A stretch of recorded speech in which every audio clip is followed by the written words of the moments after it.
Hello, good afternoon sa inyong lahat. Ako ay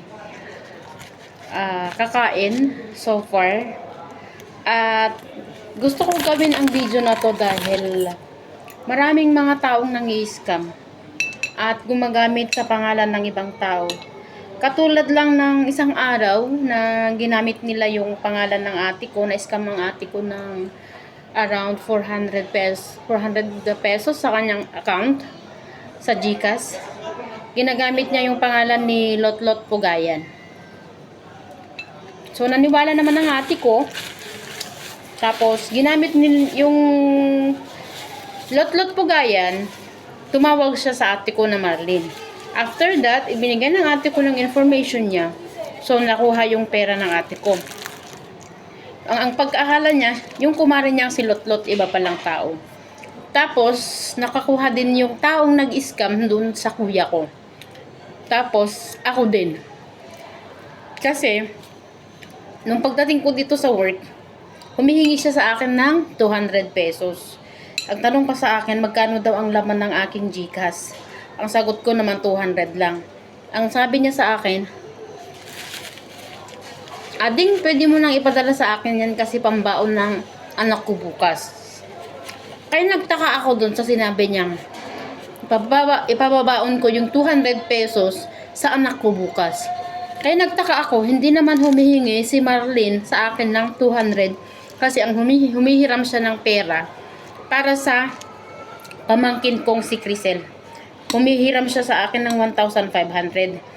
Kaya nga lang, hindi pa ako nakapagpadala. Kasi wala pa akong sahod dun. Pero ang nawalan ngayon, ate ko, si Ate Marlene nawalan. Tapos, yun yung ginamit na yung pangalan ni Marlene na mang-scam sa ibang tao.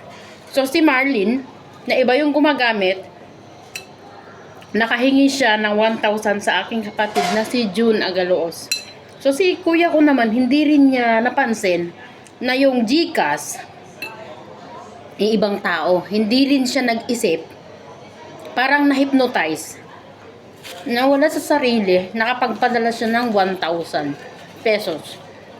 Tapos, siguro, isang buwan na nakakaraan, may gumamit din sa pangalan kong Daisy Bantayan, pero walang picture. Ang ate ko naman na si Daniela, tumatawag siya sa akin. Sabi niya, ikaw ba to? Sabi niya, kasi English yung conversation doon. Sabi ko, bakit naman ako naghihingi ng para sa foundation? So, minsan, aware po tayo sa mga taong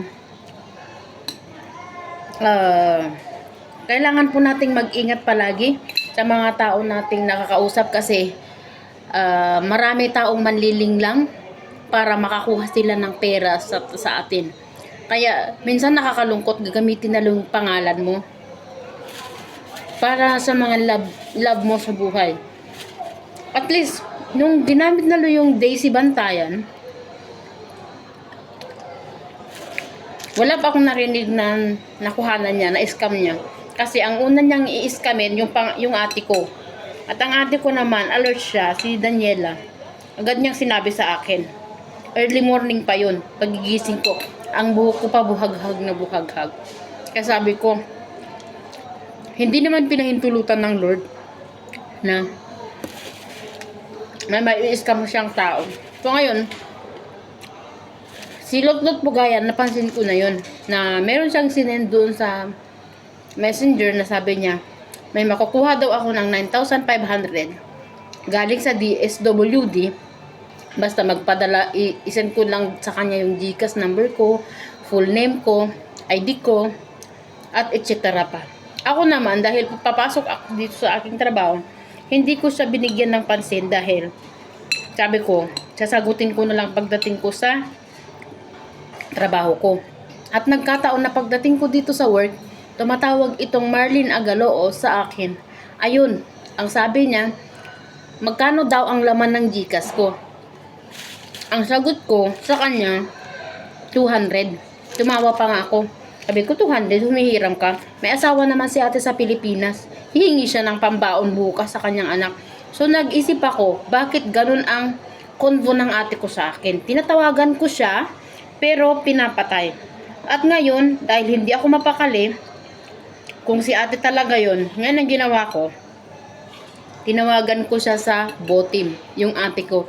Ang sabi ng ate ko at that time, bakit naman ako hihiram sa'yo ng 200 pesos? So, nagpapasalamat pa rin ako sa Panginoon dahil hindi niya ako na-scam. Di ba? Salamat sa Panginoon talaga. Dahil binigyan pa rin niya ako ng wisdom sa mga taong manliling lang. At mga scammer kayo dyan na ang gusto nyo lang, alam nyo yung linta na sisipsipin ang dugo ng taong naghihirap. Mga scammer kayo, magtrabaho kayo ng maayos na hindi kayo nang-scam, nangunguha ng pera ng mga pera. Sana maisama na kayo sa putukan. God bless everyone.